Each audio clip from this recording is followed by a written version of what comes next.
Are people in heaven watching us? The idea that people in heaven are looking down on us is surprisingly common. I can think of some sports figures, you probably can too, some who had just won a national championship, but unfortunately their mom or dad had died before that victory. They missed it.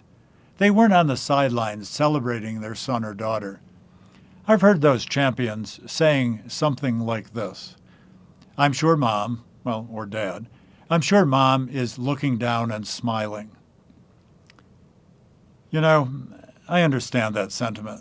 Losing a parent is difficult. I've lost both of mine. But such thoughts may be no more than an emotional panacea for the parent vacuum, for the grief felt by the newly crowned champion. This Just a Question website is about intriguing questions about God and life, looking at answers from a biblical perspective, not from opinion, not from speculation, and not from wishful thinking. So the question is there any evidence in the Bible showing that people in heaven are watching us? Well, there's two parts to this. First, do people maintain their earthly identity in heaven? Or at death, are they just absorbed into some cosmic blob? And second, if they do maintain their earthly identity, are they watching us? If you're a skeptic or a seeker, stick with me for the next few minutes, if for nothing else, just for curiosity's sake. And believer, you need to hear this because you just may, be misinformed. So first, does the Bible indicate that people maintain their personal earthly identity beyond the grave? Well, the answer is yes. At the Mount of Transfiguration, Moses and Elijah, two prominent Old Testament figures who had died centuries earlier, appeared with Jesus in the first century. That's recorded in Matthew 17, Mark 9, and Luke 9. And Luke 16 records a conversation between the Old Testament patriarch Abraham, still Abraham centuries after his life on earth, and a particular rich man in Hades. And it's worth mentioning that rich man had not been exterminated in Hades. So the Bible makes it clear we maintain our identities in heaven and in hell. Life goes on beyond the grave. I did an image search on the word heaven. Pretty strange stuff. A bunch of people in white robes standing around on puffy clouds, and only female angels, even though all named angels in the Bible are male, and they're wearing white robes, have white wings, and all have white skin. And there's a bunch of little pudgy toddlers in white diapers floating around playing harps. I don't think so. Heaven will sure be a lot better than that.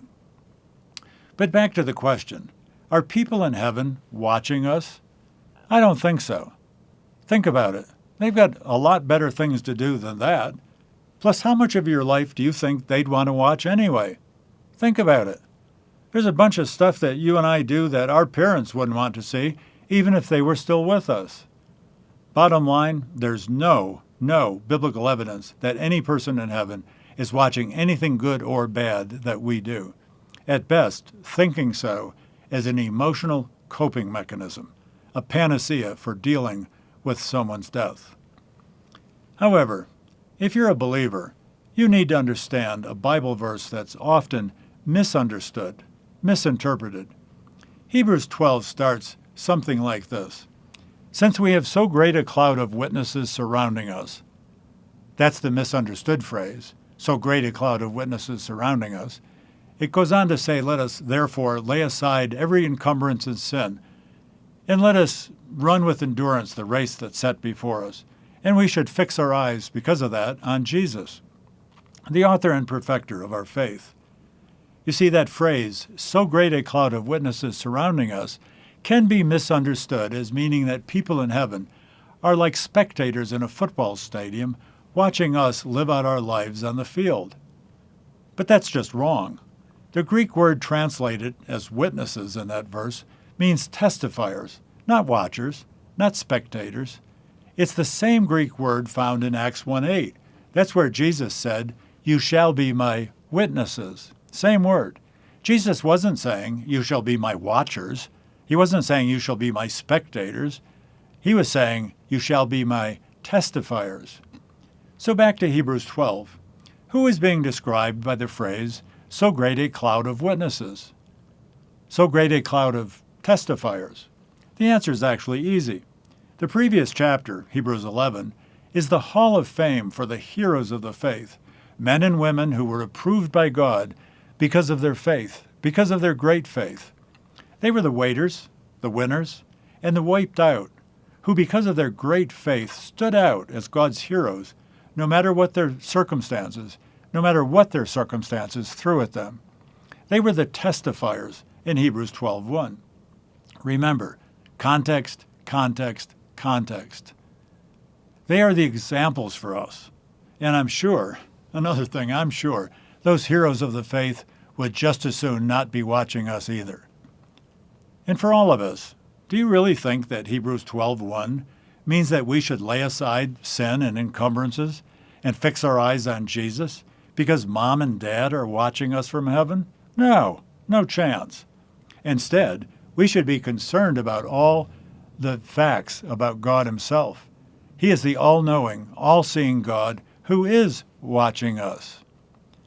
Now, you might and probably should be thinking, does the Bible actually say that God is paying attention to us, that he's watching us? Well, the Bible says that he is doing exactly that. Here's just a few examples. First from Proverbs 5:21 and 15:3. For the ways of a man are before the eyes of the Lord, and he watches all his paths. And the eyes of the Lord are in every place, watching the evil and the good. And from 1 Samuel 16:7. God sees not as a man sees. For man looks at the outward appearance, but the Lord looks at the heart. You see, God's gaze is more penetrating than any person's gaze. He sees your heart. He sees my heart. And from 2 Chronicles 16:9, for the eyes of the Lord move to and fro throughout the earth, that he may strongly support those whose heart is completely his. God sees if your heart has faith in him.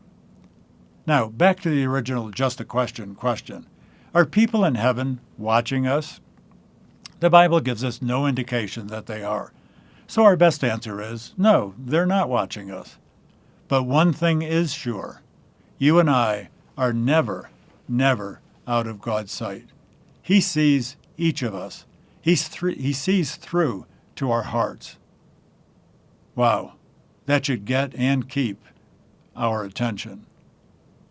I'm John Morris. I'll see you on the next Just a Question.